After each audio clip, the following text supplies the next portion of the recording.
Hello!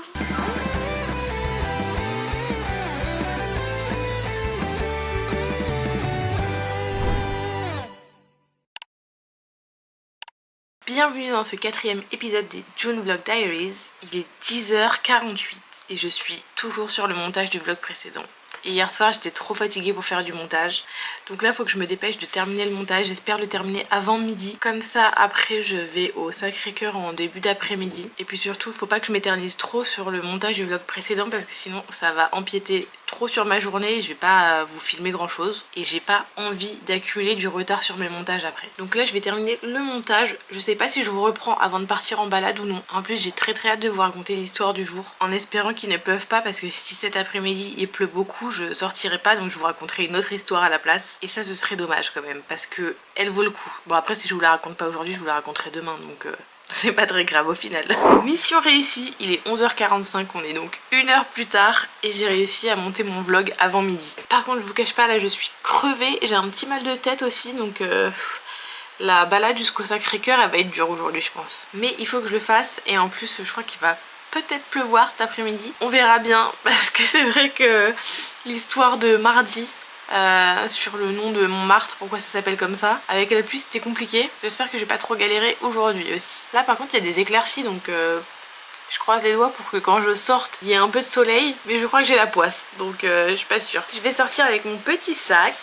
Je vais prendre mon sac quand je vais faire ma petite balade. Par contre je suis pas sûre de prendre ma grande caméra, parce que je passe un peu mieux dans la foule avec juste mes écouteurs et mon téléphone pour filmer. Et je crois que j'ai aussi envie de m'arrêter à la librairie des Abbesses pour voir s'il n'y a pas un petit livre sur Paris que je pourrais m'acheter. Donc il faut que je fasse un petit peu de place dans mon sac pour pouvoir ranger mon livre dedans, si je le trouve. J'ai fait la miniature aussi. Maintenant il faut que j'importe mon vlog sur YouTube et puis on est bon hein.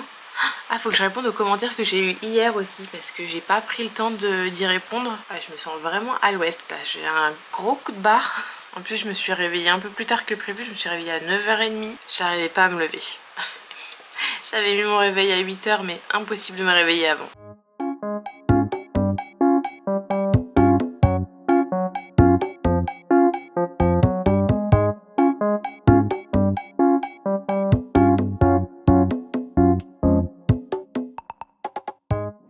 Je suis en route vers le lieu pour vous raconter l'histoire du jour. J'ai trop hâte de vous la raconter parce que c'est vraiment, je crois, mon histoire préférée à Montmartre. Et puis je suis contente parce que pour l'instant il fait beau.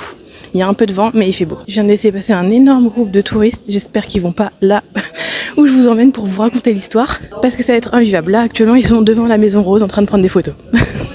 Là je suis en train de passer devant les vignes du Clos Montmartre et il y a quelqu'un qui est en train de s'occuper des vignes. C'est la première fois que j'ai la chance de voir ça en passant devant. En même temps j'ai emménagé ici à la fin de l'hiver et il n'y avait rien quand je suis venue pour la première fois. Il n'y avait pas de vignes, ça n'avait pas poussé. Et je crois même qu'il y a un groupe qui visite les vignes. Bon, j'ai trouvé un petit endroit cool pour vous parler de l'histoire du jour. Il y a juste un petit peu de passage, ça peut faire du bruit, mais sinon j'ai trouvé un petit spot cool et je me trouve, je sais pas si j'arriverai à le trouver. Ah voilà, je me trouve juste devant le cabaret Le Lapin Agile qui est là le bâtiment orange. Et aujourd'hui je vais vous raconter l'histoire de Lolo. C'était un âne qui a peint un tableau qui a même été exposé au Salon des Indépendants de Paris. Si je me mets comme ça on voit mieux le cabaret, non?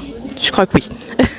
Bon, comme je suis assise sur un banc, j'ai pu poser mon téléphone pour lire mes notes, parce que là il y a des noms que je n'arrive pas à retenir. Donc en 1910, le Lapin Agile c'est déjà un cabaret très mythique.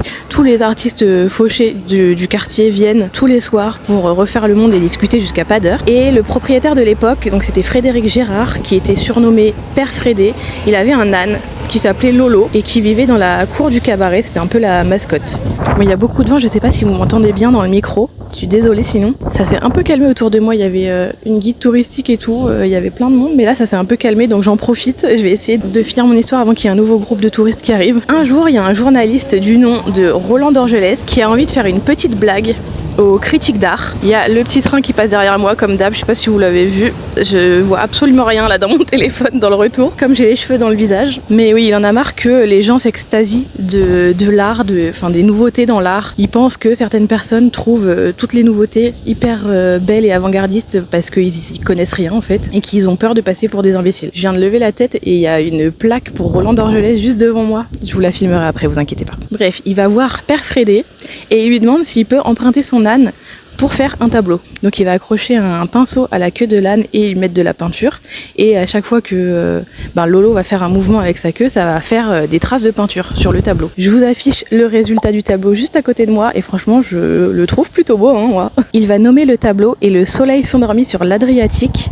Et il va évidemment inventer un nom de peintre parce qu'il ne peut pas dire que c'est l'âne Lolo qui a peint ce tableau. Donc il va le soumettre au Salon des Indépendants sous le nom de Joachim Raphaël Boronali. Le tableau est accroché lors du vernissage et les critiques ils sont en mode waouh, mais quelle est cette œuvre magnifique, c'est nouveau, c'est beau, il faut suivre ce nouveau peintre qui vient d'émerger. Roland d'Orgelès, lui, il avait quand même fait établir un acte notarié pour prouver que c'était bien un âne qui l'avait peint. Et donc il va révéler la supercherie. Et là, il y a des gens qui vont adorer la blague et puis les critiques d'art, eux, ils vont rire jaune.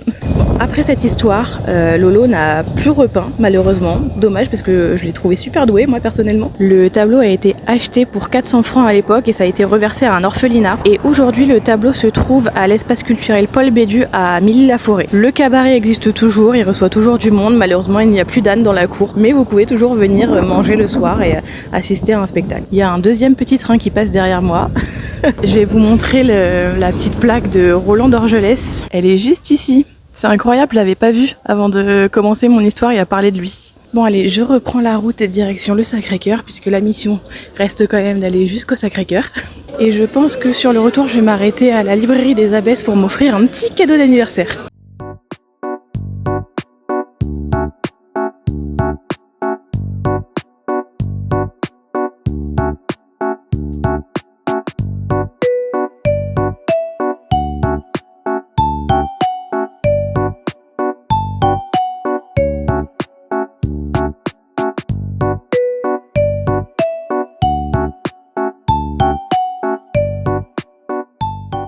Je suis rentrée de ma balade, il est 15h34, je suis à mon 3e café, c'est le dernier, je me fixe 3 cafés par jour max, il faudrait que je réduise à 2 en vrai. J'ai oublié de filmer quand je suis passée à la librairie, j'étais obnubilée par tous les livres sur Paris et j'ai jeté mon dévolu sur celui-ci. Donc mon Paris de toujours, il est magnifique, les illustrations à l'intérieur, elles sont trop belles, je vais vous montrer. Bon, les livres avec des adresses c'est vite obsolète parce que dans Paris ça bouge très vite. Mais normalement celui-ci il a été imprimé en novembre 2025 il me semble. Ouais, c'est le dépôt légal qui est de novembre 2025. Je vais essayer de vous le montrer correctement le livre. Regardez les illustrations à l'intérieur comme elles sont trop belles. Et en fait il y a plein de petites adresses. Pour chaque arrondissement il y a le plan juste de l'arrondissement. Et vous avez les adresses qui sont notifiées dans le livre. Et on peut même rajouter les nôtres si on veut. Et en haut vous avez les catégories, là par exemple c'est maison, artisan, art, loisirs créatifs, mode et accessoires, épicerie fine, pâtissier, chocolatier, confiserie. Ah, c'est trop beau là, je suis trop fan. Voyons voir dans le 18e ce qu'il y a. C'est marrant, du coup la librairie des Abbesses elle est dans le livre.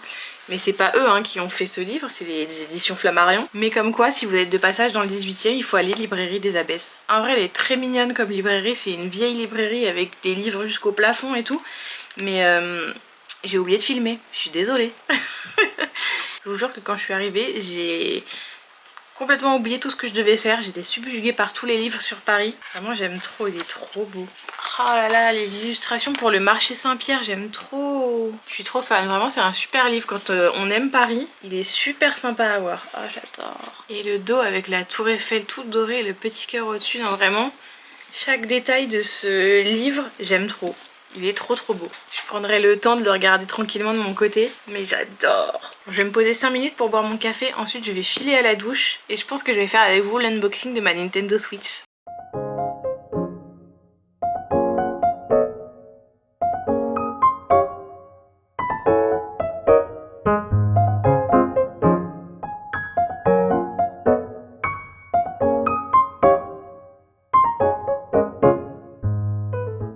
Il est 18h et après ma douche j'ai complètement zappé que je vous avais promis l'unboxing de la Nintendo Switch 2. Mieux vaut tard que jamais, par contre j'ai pas beaucoup de recul, je sais pas si je vais réussir à bien tout vous montrer. Je peux pas me mettre plus loin que ça, mais ça devrait le faire.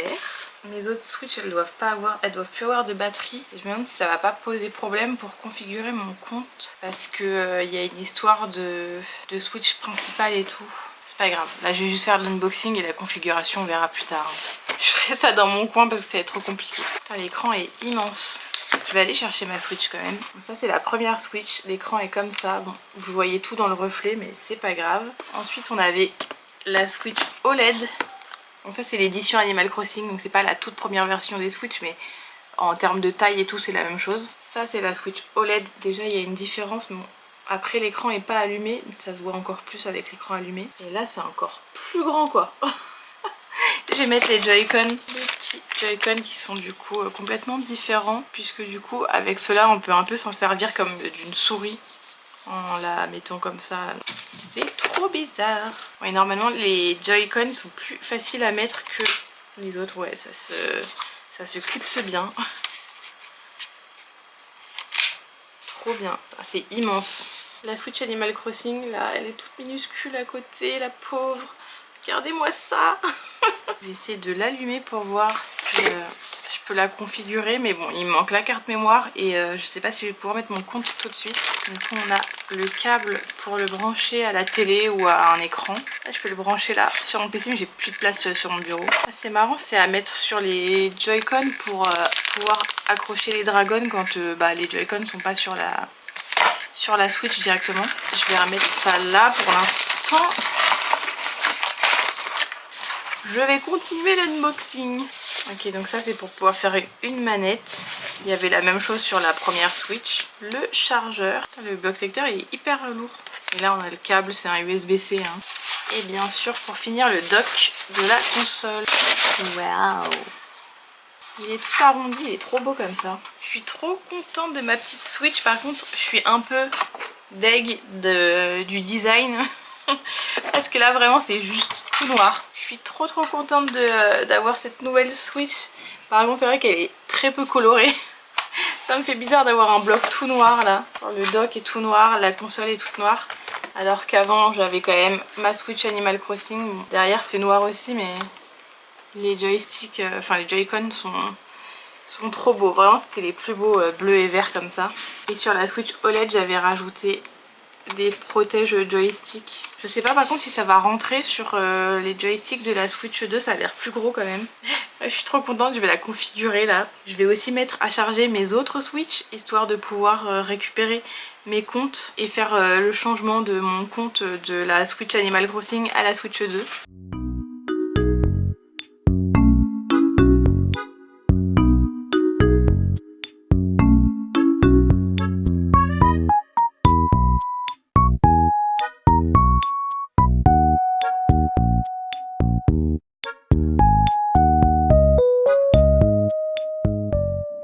Je voulais pas installer la Switch sur mon bureau mais finalement je l'ai mise ici.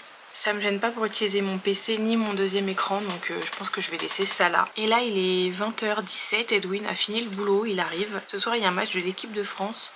Je voulais continuer à filmer un petit peu dans la soirée mais là je suis claquée. Donc je pense que je vais m'arrêter ici pour ce vlog. J'espère qu'il vous aura plu, j'espère que cette série de vlogs vous plaît. On se retrouve demain pour le 5e épisode des June Vlog Diaries. Et moi je vous fais des bisous. Ciao!